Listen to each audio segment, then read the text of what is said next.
Pong mahal at tanging bayan, Merceditas Gutierrez, at sa lahat ng kanyang deputado, hindi ko na babanggitin kasi marami kayo.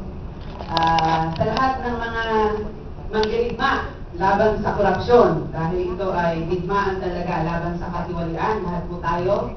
O kung ayaw niyo naman na magdirigma, Angel de la Guardia ng Integridad at Kaban ng Bayan, isang mainit, mahigpit, umaalingaw-ngaw na pagbati ng pakikisa at pagkakaisa dito sa araw na ito mula po sa Public Services Labor Independent Confederation o PSD. Kami po ay umbrella organization ng mga unyon sa sektor publiko at ang aming pong kasapian na unyon na may bilang na 368 ay nasa buong Pilipinas at sa iba-ibang sangay ng ahensya.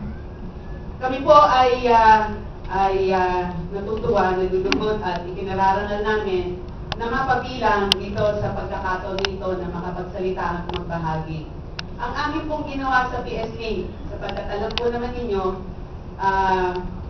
yung mga mamamayan, ang tingin doon sa mga nasa gobyerno ay puro kawatan.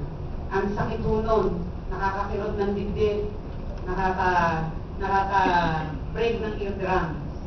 Lalo na sa mga hindi kawatan na katulad namin at katulad na natin lahat dito na tapat na naninigin sa gobyerno, hindi natin pabayaan na pagsabihan tayo ng ganyan na wala tayong aksyon. At ito nga ang aming ginawa sa PSD. Nagsimula kami sa pag-aaral ng batas, pag-aaral ng lahat ng mga uri at forma ng katiwalian, no, yung pagsasamantala.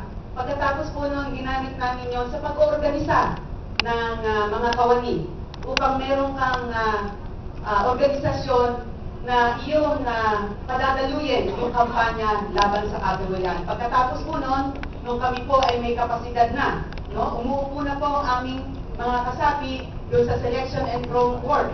Alam mo naman natin yan, di ba? Yung malapit sa paminggalan, yun ang napupromote para pantayin natin na maging merit-based ang mga promotion at ang selection sa ating iba't ibang ahensya.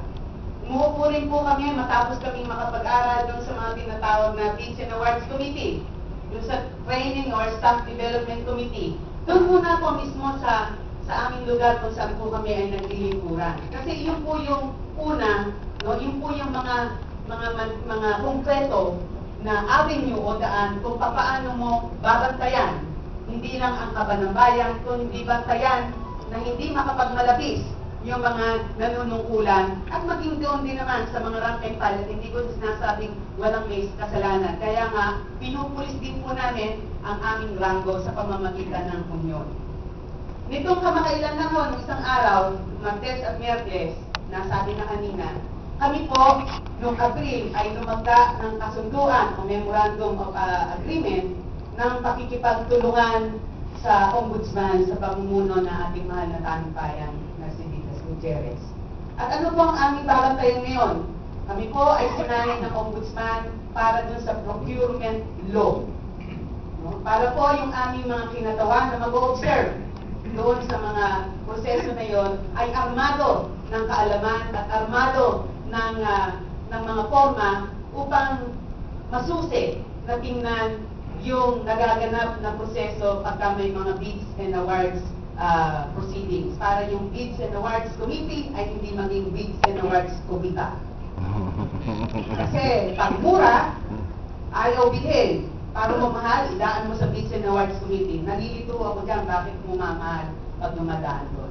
So ito po yung napakahalaga na pagsasanay at dalawang ahensya po ang aming pinagtuunan. At ito po ay sa pakipagtulungan ng Ombudsman. Ang Department of Education, na 1/3 ng bureaucracia ay naandyan sa departamento na yan, at Department of Public Works and Highways. Sapagkat alam mo namin kung gaano kahalaga itong dalawang institusyon na ito sa ating magpapaunlad sa paglaban din sa korupsyon. Kasi meron sinasabi silang mga big ticket at yung mga namumuna kung saan nandun ang katulian. Marami po kaming kasapi dyan at hindi namin papayagan na manatili at hindi maaksyonan yung mga sinasabing anomalya at katiwalian dito sa dalawang ahensya na to. Kaya nga po nung isang araw, katapos lang nila kahapon, sinabi namin sa DPWH, dapat tama ang kapal ng kalsada. Tama ang sukat ng mga reinforcement bar na ilalagay dyan sa tulay at saka dyan sa mga daan. At paano namin gagawin yan? Sa pamamagitan ng pagbabantay, pagmamasid, at pagbibigay ng ulat. Meron ka nga nag-o-observe. Kung hindi ka naman mag-uulat sa ombudsman, anong mangyayari doon sa na-obserbahan mo?